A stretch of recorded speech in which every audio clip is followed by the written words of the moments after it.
ပိုင်ရဲကိုဆိုတဲ့အရက်ပြက်ဇက်ပြက်မင်းသားယူอ่ะဟိုရက်ကကျွန်တော်ဟို2024တုန်းကဗီဒီယိုဖိုင်ကိုယူပြီးတော့ငစီကိုတဲ့ဖန်စီထုရိုက်ကန်ဖြစ်ပြီဆိုပြီးတော့သူရေရှင်လုပ်တယ်ကျွန်တော်ပြန်စော်လိုက်တာဆောက်ရှက်ရှိလားမရှိလားတော့မသိဘူးအခုတခါထပ်ပြီးတော့ဘယ်ဗီဒီယိုအဟောင်းဟိုကြာခဲ့တဲ့ဗီဒီယိုတစ်ခုကိုယူလာပြီးတော့ဘာငစီမိမ့်မနဲ့ခလေးဝစ်လိုက်တာဝစ်လိုက်လို့ဘဝပြက်9ရက်10လ2025ဆိုပြီးတော့ဒီမှာထပ်လုပ်ထားတယ်နော်မကြည့်လိုက်ပါအင်္ဂလာပါဒါအားလုံးကျမ်းမာပါစေကျမ်းမာပါစေခရဲကုန်ရတဲ့ပဲတော့တရားအားလုံးတော်တဲ့ပါစေဟာဒီနေ့အားမင်းမျက်နှာမင်းအတန်ကြားရင်ပျော်ရွှင်ပါစေဒီလူတော့မတည်ဘူးကငါကတော့မင်းမျက်နှာမြင်လိုက်တာမင်းအတန်ကြားလာတယ်အကုလို့ဖြစ်တယ်စောက်ကျက်တွေကိုမရှိလို့ဒီစောက်ဘက်ကမင်းသားဆိုတော့ငါသိချင်းဆောင်အနံ့နဲ့နော်မင်းတို့ကောင်မျိုးမင်းသားဆိုတော့မကြည့်ပါဘူးစောက်ဘက်ကမင်းသားတဲ့အဲ့ဒါကား20တောင်ခေါင်းဆောင်မင်းသားရိုက်ထားရတယ်ကျွန်တော်တို့တူမဲတာကသူ့ကိုကျွန်တော်ကမင်းသားမှမတိလို့မတိဘူးပြောလိုက်တာ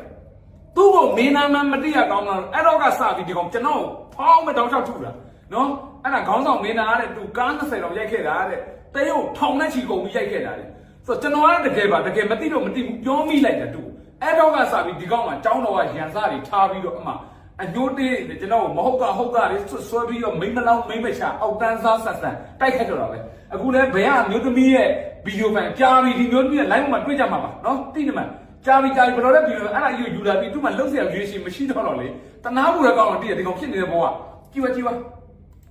အားရဲ့ဒီမှာတော့ဆက်အောင်နော်ငါကြီးရဲ့မိမနဲ့ခကြီးလားဒါမှမဟုတ်ဝင်လိုက်တော့တဲ့ခကြီးလားဆိုတဲ့ဒီတစ်ခုရဲ့ခေါင်းစဉ်အောက်မှာအခုကျွန်တော်ပြကြတော့မှဒီကိုကျွန်တော်ဒီမမလေးအားလုံးကြည့်ရှုခံနိုင်နေတယ်ပြောတဲ့စကားလေးကိုကျွန်တော်commentမှာကြည့်ပြီးတော့တောင်းဆိုပါတယ်သူများတွေကိုစစ်ကူမခေါ်နဲ့နော်စစ်ကူမခေါ်နဲ့ယောက်ျားပီတိုင်းယောက်ျားပီကိုယ့်ကိုအမှန်ဆိုလဲမင်းအမှန်ကိုပြောရရနော်မင်းပြုတ်ကိုပြောမဲ့စကားကိုတိုက်ခါရှိပြောရင်ကျွန်တော်ပြောတာမှားလားမှန်လားဘယ်မေးရရရှင်းလားအဲ့ဒါယောက်ျားအခုမင်းကပြောမယ်မင်းပေးလိုက်တဲ့ခေါင်းစဉ်နော်ဝစ်လိုက်တော့မှငစီနဲ့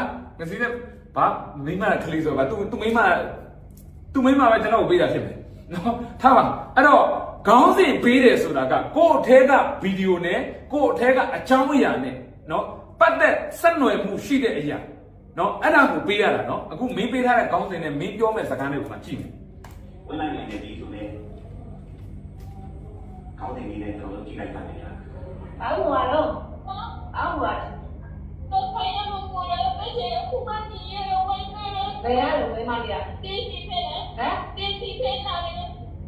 တန်နေဘက်ကတင်းစီဘယ်မှာလဲအော်တင်းစီအော်သိချာမလား